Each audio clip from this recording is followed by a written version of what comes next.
Dr. Carrie Hepburn here from Compass PD, and I am super excited because I am joined with my really good friend, Dr. Natalie Fallert.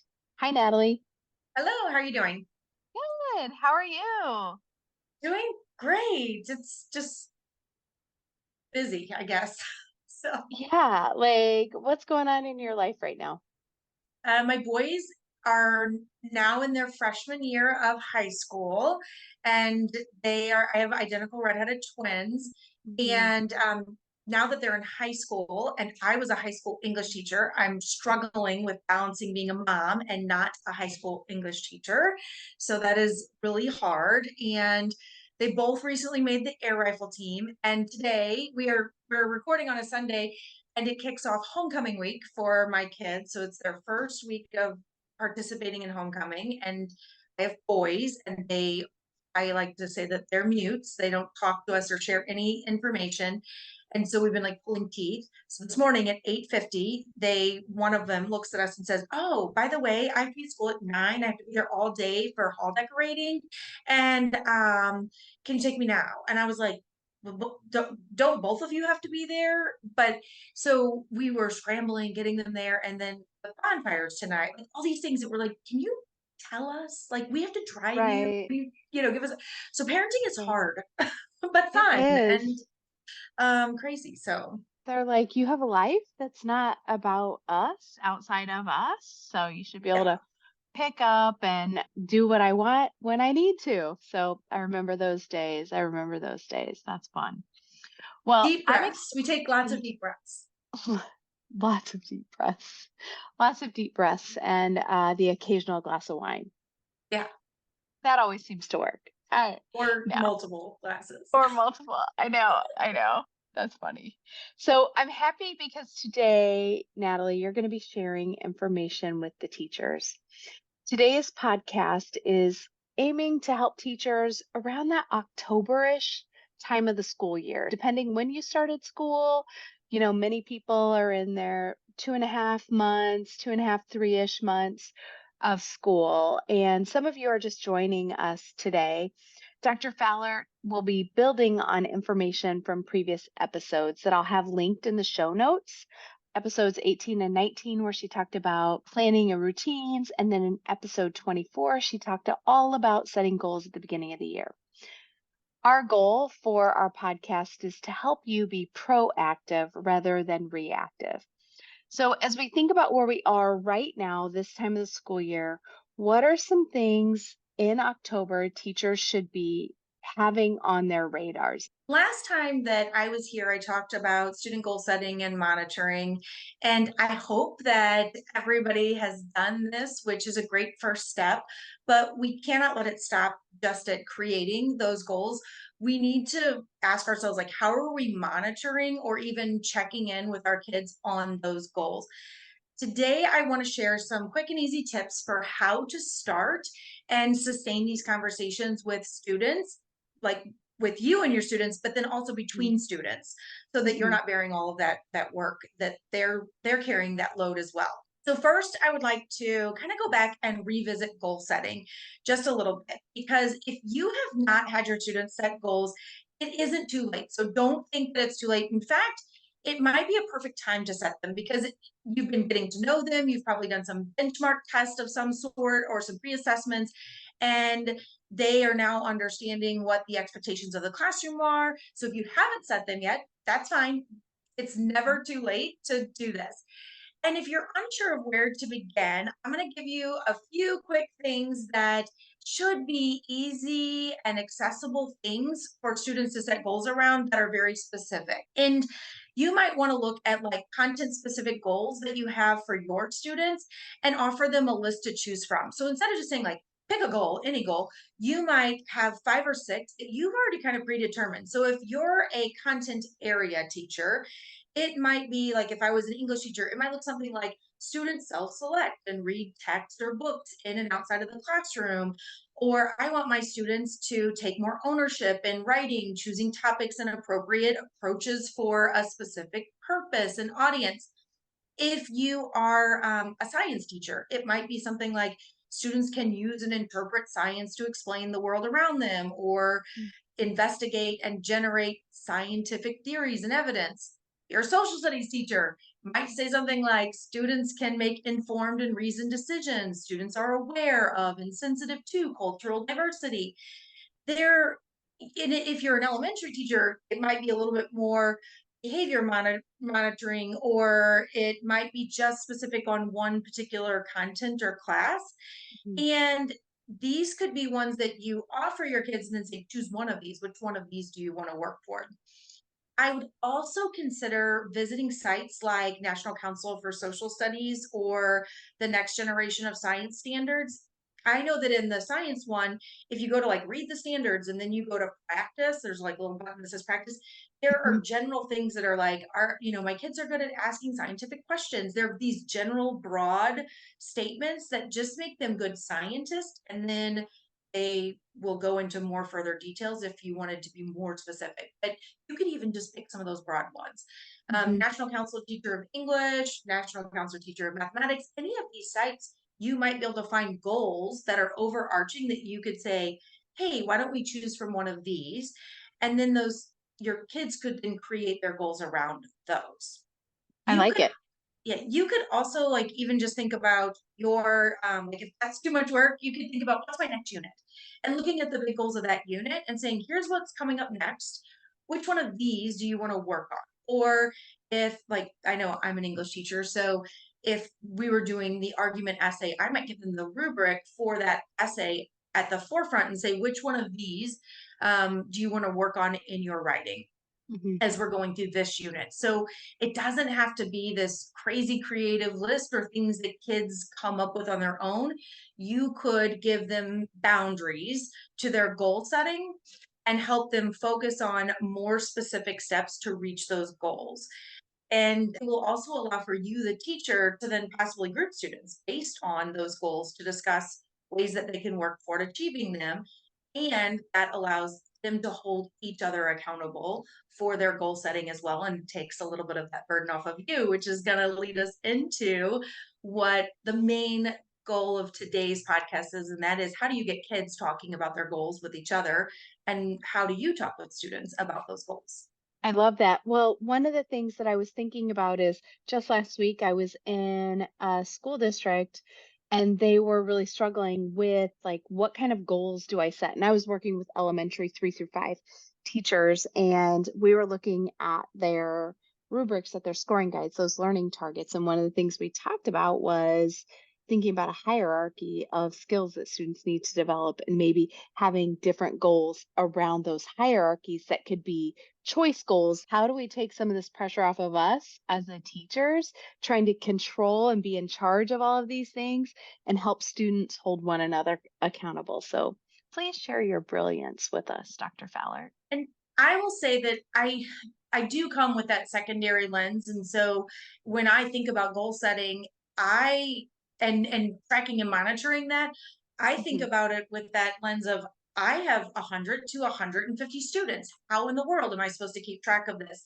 And so it doesn't mean that you cannot do all of the same work, and it's still extremely powerful with elementary kids if you only have 20 kids on your roster. Like it'll work with any of them. Their conversations might look a little bit different, but I think that the framework of all of it is still usable for any one of those grade level spans.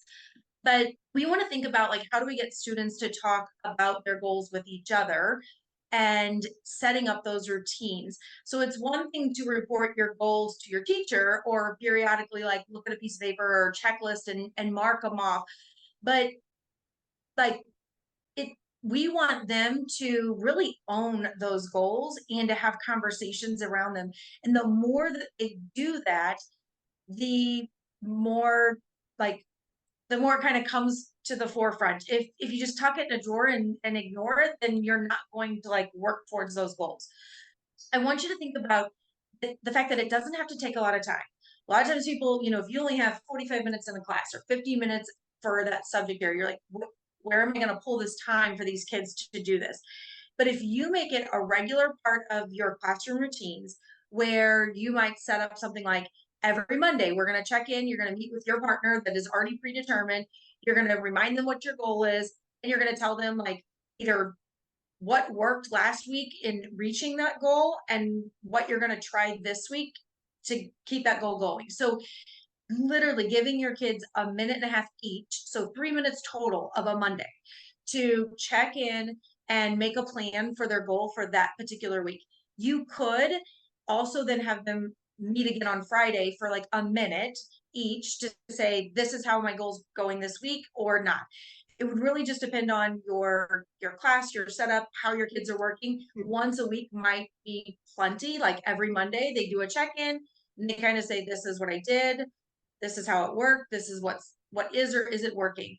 When you're thinking about those partners, if you've created those boundaries in your goal setting that say like, here are the 6 goals you can choose from in my class, then you could do partnerships based on goals. So like anybody working on goal 2, they would be partners. It could just be that they are partners and it doesn't matter what their goal is. Mhm. It go a couple different ways.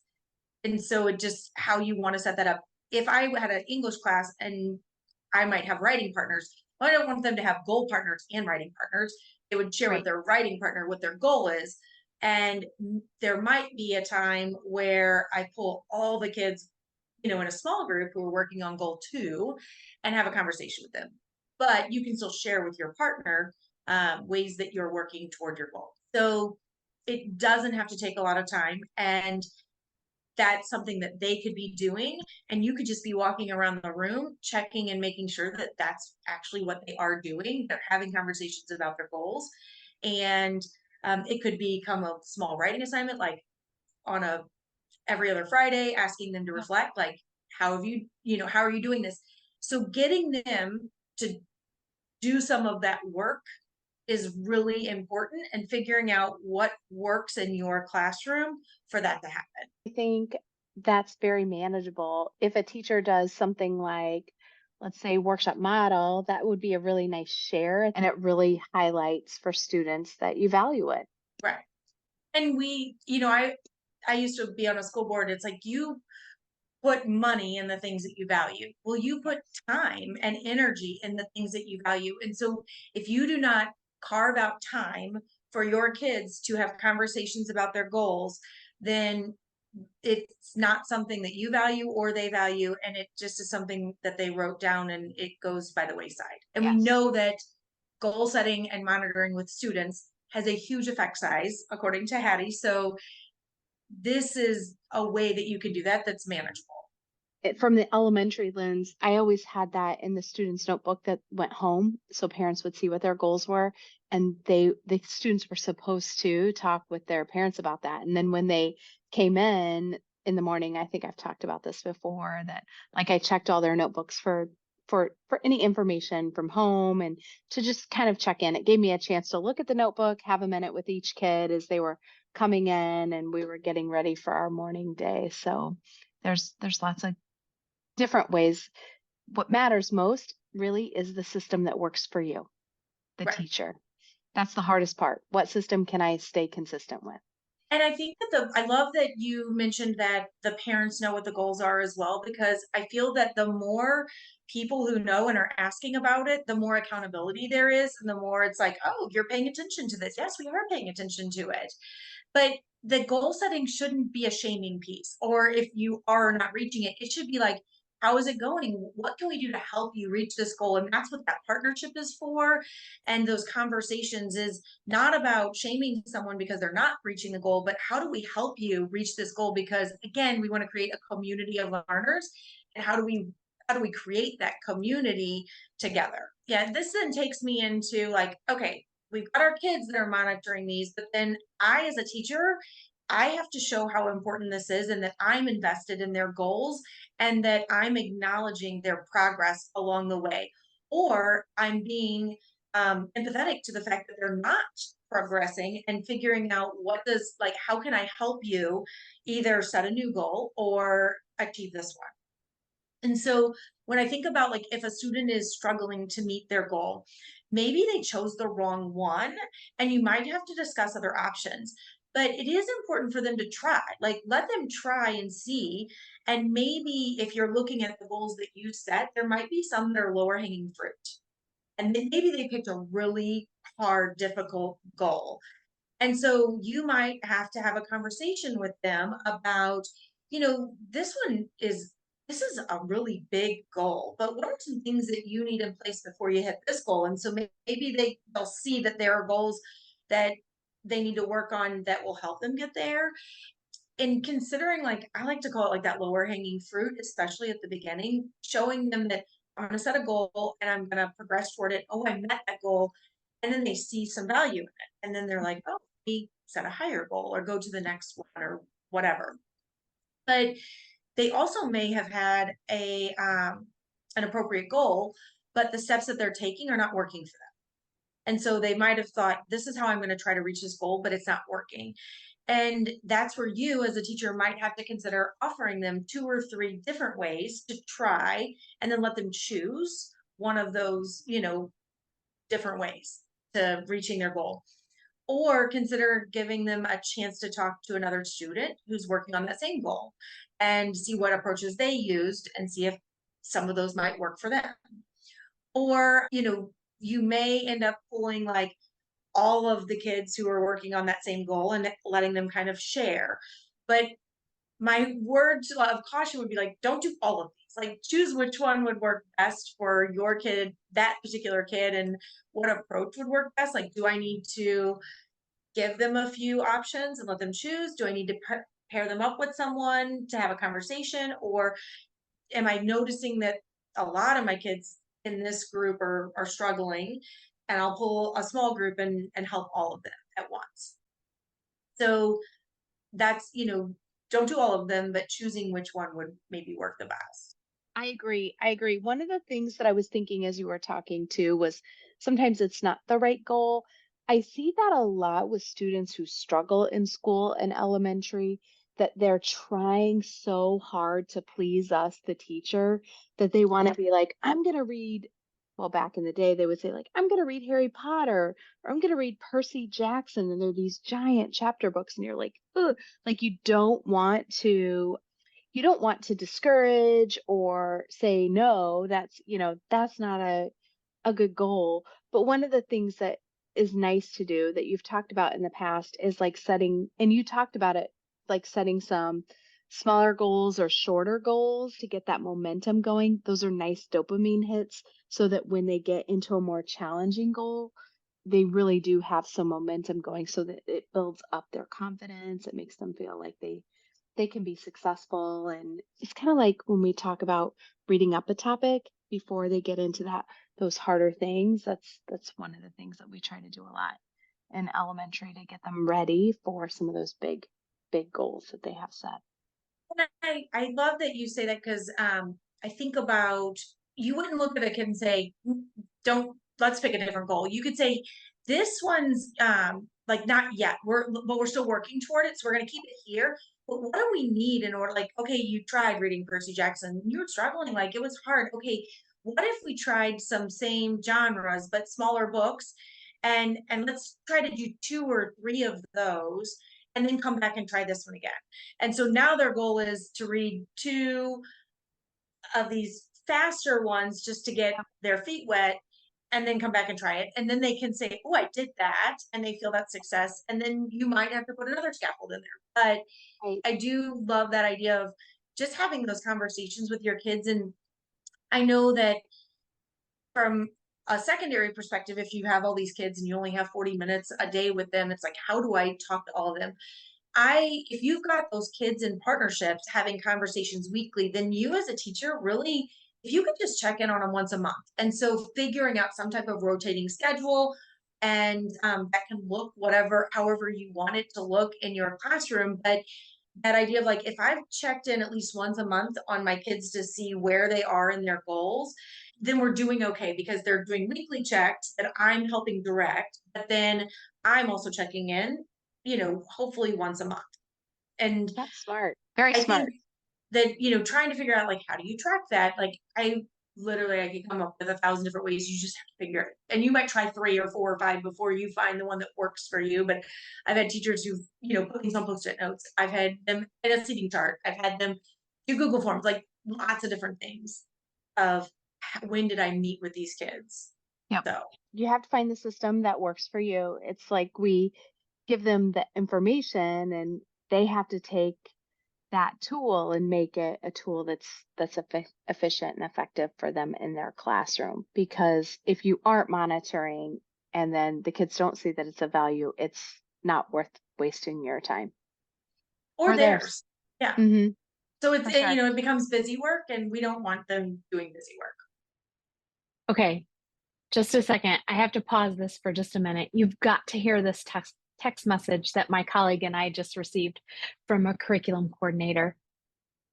Compass PD, we just received our preliminary test scores, and the results are exciting.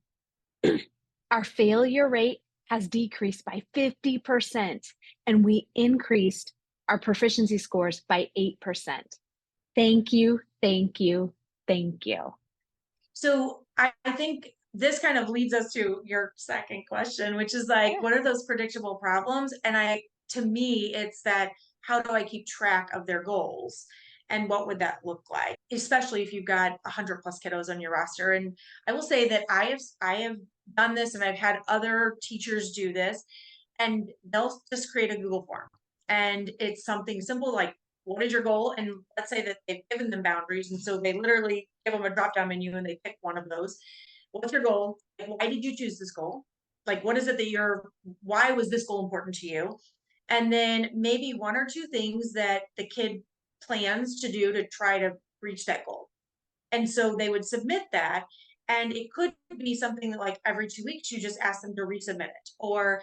And as a teacher, you can easily like sort and aggregate that by groupings. You can then take that spreadsheet and turn it into something where you would track, like, oh, I met with this kid on this date and this is what they said, or they met their goal. Like, you could take that and turn it into a lot of different things, but that is one way for you to monitor, to get like that first snapshot of where are they. But even then, monitoring their progress, it could be through a Google form, because then that could tell you, like, who do I need to talk to sooner rather than later, on that monthly schedule. Also thought about, like, if you had a list and like an anchor chart where you're like, here are the 5 goals that we have for this class, which one are you working on? If depending on, if they're in set seats all the time, they could just put a number like up in their upper right hand corner of their desk that says number 2, and that that's what they're working on. They're working on goal number 2, and it's visible to them, it's visible to you. And when that changes, maybe they scratch it out because they achieved it and they write another number on it. So now you can kind of see, like, how are they progressing? But you want to make it as quick and easy for you and for them as possible, because that visibility of it eliminates a lot of digging and looking for and trying to find your notes and all of these different things. So Yes. I know for me how it worked. I'm old school too, so use and elementary, so it's a different beast. In elementary, we're used to anecdotal notes, like lots of anecdotal notes. And so post-its work for us really well. And I found that 100-page notebook, and I would have it in sections. So I would have like reading, writing, math, and every kid got a page on that. And I could take notes, put the date, write down the notes with the goal, what I was seeing, and then even make notes when we were in small groups, either in guided reading or strategy groups or guided math groups, and then bring that back and stick that post-it on their page in that particular thing. So it was really easy for me to look at the progression of where a student was going. But again, elementary, talking 25 kids in a classroom. But for those 3 subjects, reading, writing, math, which were the areas that we focused on, that was a system that worked for me. And then it was nice at parent teacher conferences or writing out report card comments or whatever. I had all of this anecdotal data here that was like what I noticed, the compliment you could give a student, the teaching that you could give a student. And it made writing out those comments and having those parent teacher conferences go much easier too. So, well, and you and I are both huge proponents of handwriting and putting the computer away. And the first thing, like, the Google form is nice, a it good is. catch-all for your kids. That's Yep. nice. But when you're walking around the room, it's just easier to carry a notebook and Post-its. And, You can sit down and in 90 seconds, bend down next to a kid, ask them, what goal are you working on? Show me how you're doing this. How's it going? And you could write a really quick note on a post-it and walk away. And either then just slap it into a notebook, or you can transcribe it into that Google form. It's up to you. Like, but I think that it doesn't, like, these are for you. They're Yes. not showcasing anywhere, so you don't have to have this beautiful formatted thing. It just has to be what works for you. And I love that. It's like, I feel like that's the theme of today. Like, what works for you? There's not one way that's going to work for everybody. So, what will you use? right, but do it. Like, Yes. do it, but do whatever works for you. And I would even say that, especially if you don't have, if you're limited time, or it would work with anybody, but even pulling into small groups and being like, all the kids working on goal 2, come here, let me check in with you really fast, see where you are. So you can have one conversation, share out some ideas of how things are going. And then that also gives them a support system. Yeah. And it will allow you to say, like, oh, you're not, like, talk with that kid about how to work on your goal, because there there's only one of you, and so if they can help share that work, it's important. Yeah. I love it. Thank you. So, as we think about this time of year, we're heading into October, what reminder or tip do you want to share with teachers? So if you are having students set goals and they are tracking and monitoring them, then this can be extremely helpful when you meet with parents for conferences, because most of you are most likely going to be ending your quarters soon and setting up parent teacher conferences. I know that mine kids is like October or something. And in our district, our kids do student led conferences. So they lead that conference. Mm. How powerful would it be for a kid to sit there and look at their parents and say, this is the goal that I have set for myself as a writer or as a scientist or as a, historian. And this is what I want to do. And this is how I'm working toward it. And this is my progress so far. Like, for a kid to be able to self-reflect and tell that to their parents would be huge. But even if Mhm. the kid's not there and you're there talking to the parent, there's nothing more powerful than talking to a teacher who knows my kid, like, who can Yeah. tell me this is what they're working on. And they can tell me, like, it will allow you to even have those difficult conversations about what they're struggling with, but it's the goal they've set. Like, your child knows that they're struggling with this. This is what they're trying. You can get the parent on board now and say, hey, they're still struggling. And I think that maybe, if we had some support from home in this manner, they might be able to do a little bit better. Or maybe asking them every day about how they're working, their progress toward this goal. So this is a way that it kind of shifts from, like, your kid making an A or a B or this or that, to academics and the goals that they're setting and the kids' ownership in that. Your ownership as a teacher, but then also getting those parents involved in that. So smart. I love that. Thank you so much for all these incredible ideas, getting us ready for not only parent teacher conferences, but moving students along their continuum of learning. I would love to hear from teachers as they're trying them. Wouldn't it be fun if they would share like Oh their yeah. systems? So if you're listening to this, teachers, we would love for you to share your ideas, take pictures, write us a post like on social media. Be sure to tag Dr. Fallert on Twitter and Compass PD and Carrie Hepburn. We would love to. That'd be really fun just to see the things that you do and you take our ideas and make them better. I was just gonna say, I think that that's super important to tie back to, just do it, whatever it Yeah. looks like, however it works for you, and taking other people's ideas and trying them. That's true. That's how we make it better. That's how we make ourselves better. That's how we make education better. And it's important for us to share. That's how we grow. If you didn't know, Compass PD has a big goal of impacting the learning of 1 million students. One way you can help us meet that goal is by sharing this podcast with a fellow educator. And if you find this learning helpful, our team works with leaders and teachers in school districts every day.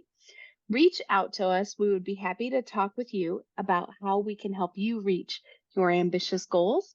And I will be sure in the show notes to link all of Dr. Fallert's previous podcasts so that you can listen and get even more of her brilliance. Thanks, everyone. Have a great day.